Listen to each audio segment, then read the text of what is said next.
Check the description for the following discount codes. Something I get asked all the time in the comments is what monitor stands I'm using to support my triple 55 inches that you see in the background over there. Now, this may not be the most financially economical way of doing it because I didn't have to research this or look into it.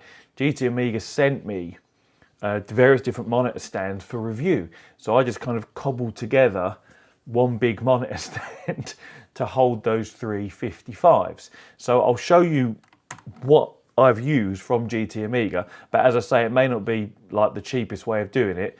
There might be a cheaper option out there because I've used two of their, I think these are just called Prime monitor stands. We'll just click on it so you can obviously see it bigger.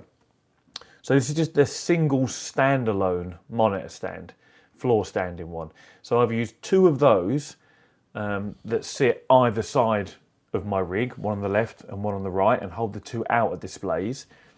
And then for the middle display, I used their integrated monitor mount, which is this one here.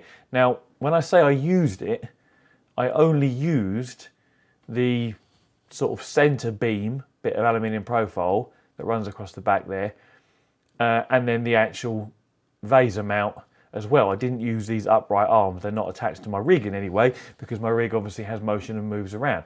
So what I then did, I got this centerpiece here, which obviously bolts to the back of the TV, and I then added the arms from their triple monitor upgrade kit, which is this one here. I don't know if we can now. Well, let me zoom in enough to show you.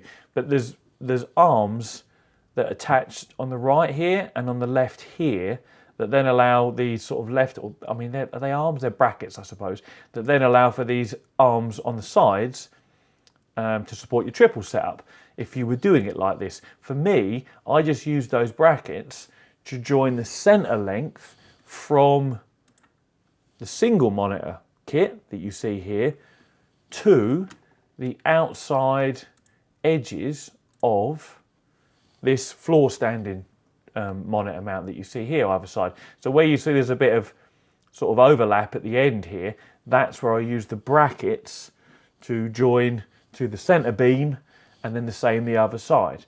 Now I'll take the camera and I'll try and show you, but the reason I'm doing it like this is because it's probably easier to explain like this than it is to show you on the rig, because I can't get around there very easily and I've got cloth hanging down and all sorts of awkward stuff. But I will grab the camera and I will quickly show you. But that's what I'm using.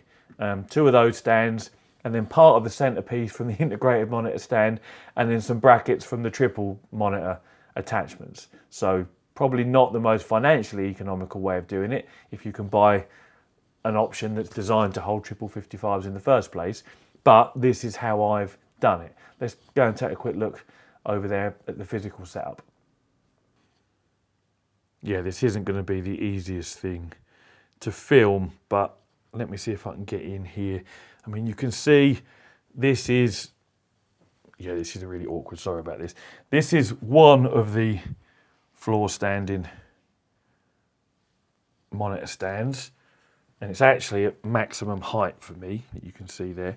So there's this end, and it obviously runs across to this end. But what you can't see under this cloth is that that's where the brackets are to join the center beam that runs back across the other side. So this is why I showed you on the GT Amiga website rather than just showing you this way, because it's not very easy to see. Everything's got crap everywhere. But that's what I've got. One this side that then joins the center beam using those brackets. And then if we go around the other side, obviously you're going to see exactly the same thing here, and again, you know, you can't actually see the brackets because I've got my material attached to it there, but it just joins the beam that runs across the back using those brackets that allow you to angle these side ones, and obviously you can just see the feet at the bottom there set how I need them. But yes, that's not the easiest way to show you how it's done, but that is how it's done. So yeah, as I say, that may not be the most financially economical way of doing it.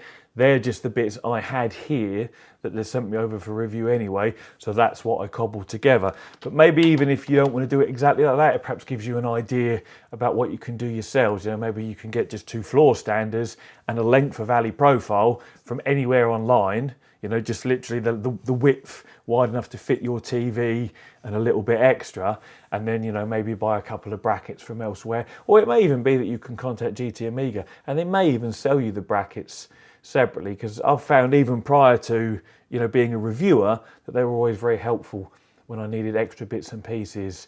Like when I first bought my art cockpit and things like that, I asked for extra shift amount that I wanted to like an older type that they used to do, and they still have when they sent it to me for free. So, you know, they've been quite helpful. But anyway, that's how I've done it. Hopefully it's been of help to some of you. And as always, thank you very much for watching, and take it easy.